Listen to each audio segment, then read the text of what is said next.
Sa akademya, tinanong ng assistant ni Principal Yuanlong kung bakit niya lalaktawan ang seremonya ng pagtatapos para sa mismong mga estudyante na tinulungan niyang palakihin. Ngumiti si Yuanlong at ipinaliwanag na ninais lamang niyang bigyan ang kanyang mga estudyante ng isang ligtas na lugar na paglalagyan habang sila ay mahina pa, ngunit ngayon ay ganap na silang lumaki at nagkaedad. Kasabay nito, pinalaya niya ang kanyang mga ibon palabas ng bintana, na sinasabing oras na para sa kanila na lumabas at hanapin ang sarili nilang mga landas sa buhay. Gayunpaman, napansin niya ang isang matigas ang ulong ibon na nananatili sa loob ng hola, na nagpapitoka sa kanya kung saan ba talaga nito gustong pumunta. Samantala sa dambuhalang graduation hall, si Malong at siyang Zuo ay nakatitig ng may pagkamangha sa napakalaking tanghalan.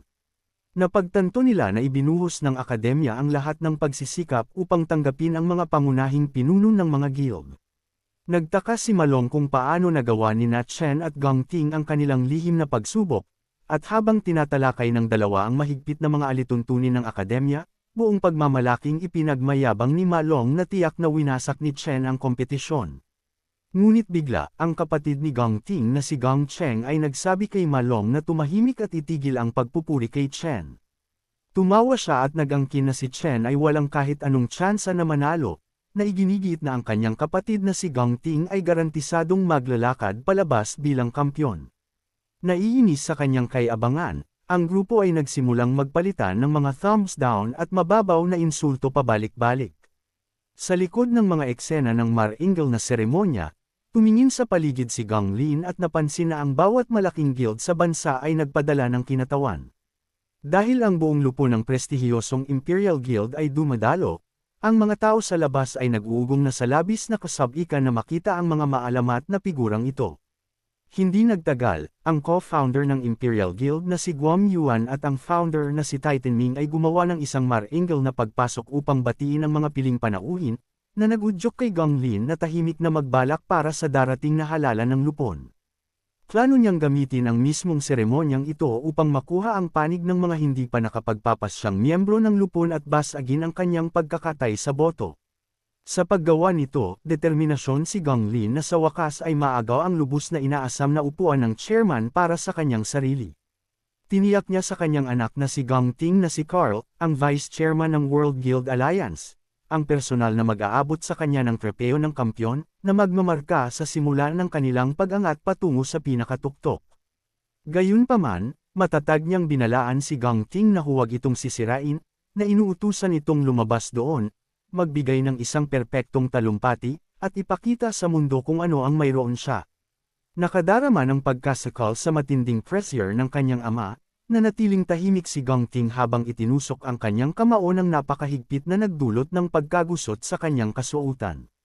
Sakto naman, humakbang ang host patungo sa pangunahing entablado, upang simulan ang labis na inaabangang ika-2157 pambansang seremonya ng pagtatapos sa Universidad ng mga Awakener. Habang inaanunsyo niya na ang huling pagtatasa ay opisyal ng tapos, si Malong at ang kambal sa karamihan ay agad na nagliwanag sa labis na kasabikan. Ngayong ang lahat ng makapangyarihang miyembro ng lupon at mga opisyal ng paaralan ay nakaupo na, ang makasaysayang seremonya ay opisyal nang nagsimula. Ang buong auditorium ay sumabog sa malakas na palakpakan, ngunit habang si Gang Ting ay nakaupo sa gitna ng panahong katahimikan, si Chen naman ay kalmadong nanunood sa pagbukas ng palabas. Kasunod nito, umakyat ang announcer sa entablado upang opisyal na ihayag ang mga resulta ng napakahirap na pagtatasa sa taong ito.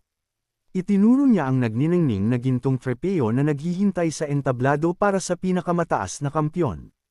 Pagkatapos ay ipinakilala niya ang espesyal na panauhing tagapagtanghal, na inaanyayahan si Carl Cavendish, ang vice chairman ng Global Guild Alliance, na humakbang pasulong. Sa ilalim ng mga liwanag ng spotlight at malakas na palakpakan, humakbang si Carl, handa na personal na ayanunsyo ang nagwagi ng dakilang parangal.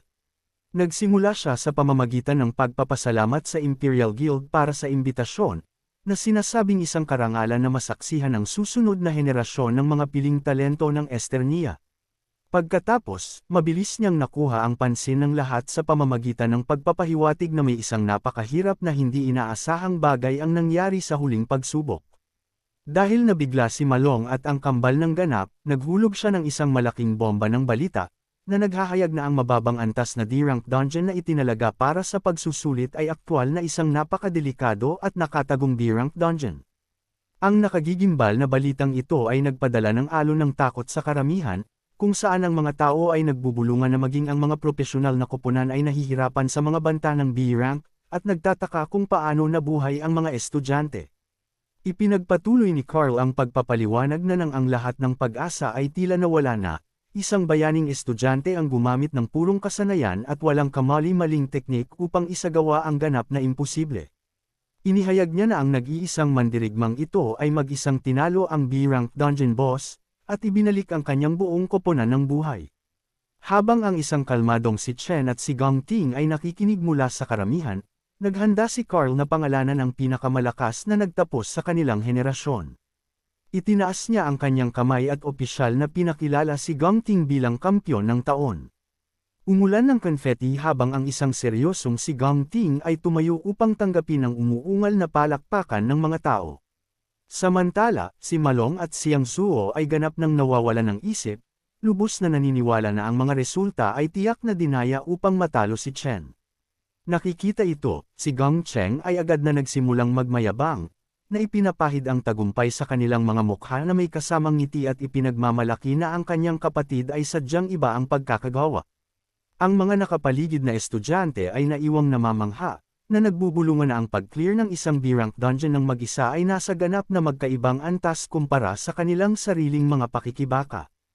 Ang karamihan ay patuloy na nagwawala, na nagpapaulan kay Gong Ting ng mga papuri para sa kanyang maalamat na lakas at hitsura.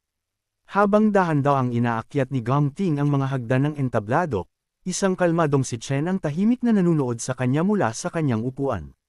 Sa pagbabalik tanaw, agad na naalala ni Gong Ting ang kanilang lihim na kasunduan sa loob ng Dark Cave, kung saan inialok sa kanya ni Chen ang unang pwesto kapalit ng buong $1,000,000 na premyong pera. Malinaw niyang nalaala ang tanging kondisyon ni Chen, na kung saan ay ang hinding-hindi pagsasabi sa kahit kanino tungkol sa kanyang nakatagong transformasyon sa dual class. Balik sa kasalukuyan, nanunood si Chen ng tahimik, gustong makita kung paano hahawakan ng kanyang karibal ang ninakaw na karangalan. Ngunit habang nakatayo siya sa harap ng napakaraming tao, si Gong Ting ay pilit na hinahabol ng mabagsik na babala ng kanyang ama na magbigay ng isang perpektong talumpati at ipakita sa lahat ang kanyang tunay na halaga. Pagkatapos ay mainit na tinanggap ng tagapagbalita si Gong Ting sa mikropono upang ihatid ang kanyang talumpati bilang kampyon. Ang karamihan ay agad na nahulog ang loob sa kanya, na pinupuri ang kanyang kalmado at kagalang-galang na hitsura, na tinatawag siyang isang tunay na bayani na umuusbong. Nagbulungan sila na siya ay isang karapat-dapat na tagapagmana ng prestihiyosong pamilya Gong na may walang katapusang kinabukasan, na nagdulot ng isang mapagmataas na ngiti ng pag-aproba kay Gong Lin. Tumingin pababa sa kanyang mga talumpati, may kapitan niyang kinwestiyon kung ang ninakaw na karangalan na ito na ba ang kabuuan ng kanyang tunay na halaga. Nagsimula siya sa pamamagitan ng pagkilala na ang vice chairman ay ganap na tama tungkol sa mga bayaning gawan ng pagkabuhay sa isang walang pag-asang laban, pagliligtas sa koponan, at paggapi sa boss. Ngunit pagkatapos ay nagsabi siya ng isang nakagigimbal na pahayag at ibinunyag ang katotohanan. Wala sa mga maalamat na gawang iyon ang sa kanya, dahil ang lahat ng iyon ay aktwal na gawa ni Chen.